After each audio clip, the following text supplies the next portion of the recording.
Assalamualaikum warahmatullahi wabarakatuh. Anak-anak kelas 2 yang Pak Misri sayangi, pelajaran agama kali ini adalah tentang yakin Allah itu ada. Sebelum memulai pelajaran, mari kita berdoa dulu. Bismillahirrahmanirrahim. Raditu billahi robba wa bil islami dina wa bi muhammadin nabiyya wa rasulah.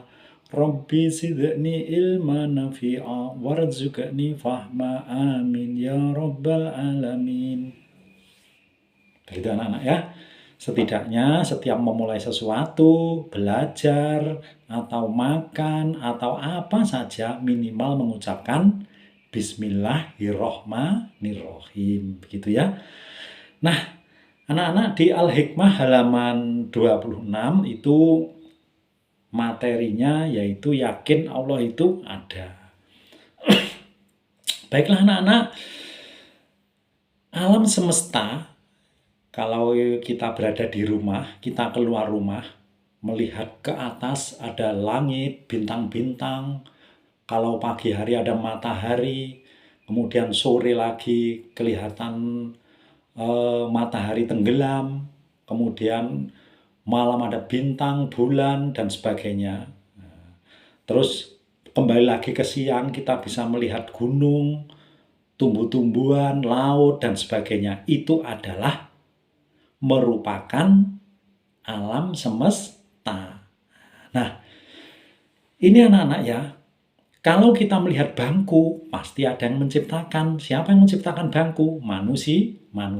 Nah, yang menciptakan baju, ini juga manusia. Kalau kita melihat gunung, matahari, bulan, bintang, pasti ada yang menciptakan.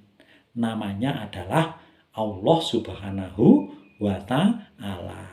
Itu anak-anak ya. Jadi Allah itu Maha Pencipta. Nah, itu bukti ya, kalau Allah itu ada.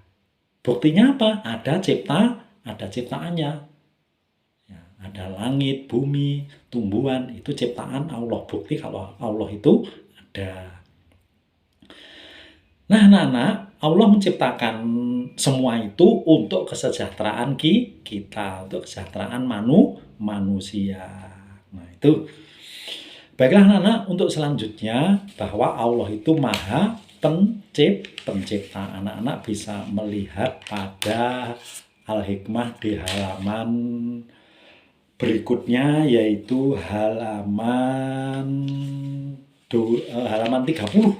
Nah, pada halaman 31 di situ terdapat materi tentang Allah Maha Pencipta yang disebut dengan Al-Khaliq. Nah, Al-Khaliq itu artinya Allah Maha Pencipta. Sedang kita anak-anak, kemudian tumbuh-tumbuhan, hewan itu disebut makhluk. Nah, jadi yang diciptakan Allah itu namanya makhluk. Nah, itu ya. Kalau manusia membuat baju, membuat bangku, itu masih memerlukan proses. Memotong atau menggergaji, kemudian menghaluskan, mengecat, dan sebagainya. Tapi kalau Allah menciptakan alam ini, menciptakan semuanya, Allah hanya tinggal mengucapkan kun, yang artinya jadilah, fayakun, artinya terjadilah. Jadi kun fayakun, maka terjadilah. Itu kalau Allah ingin menciptakan semuanya atau ingin menciptakan sesuatu. Itu. Anak-anak sekalian, Allah menciptakan dua jenis makhluk. Yang pertama makhluk gaib, yang kedua makhluk nyata. Makhluk gaib itu misalnya jin, setan, malaikat, iblis. Itu ciptaan Allah yang gaib, tidak bisa dilihat dengan mata. Nah, kemudian ciptaan Allah yang kelihatan disebut ciptaan yang tidak gaib atau tampak, misalnya hewan, tumbuhan, air, kemudian matahari, langit, air hujan, dan sebagainya. Itu anak-anak ya. Semua itu diciptakan untuk kesejahteraan manusia.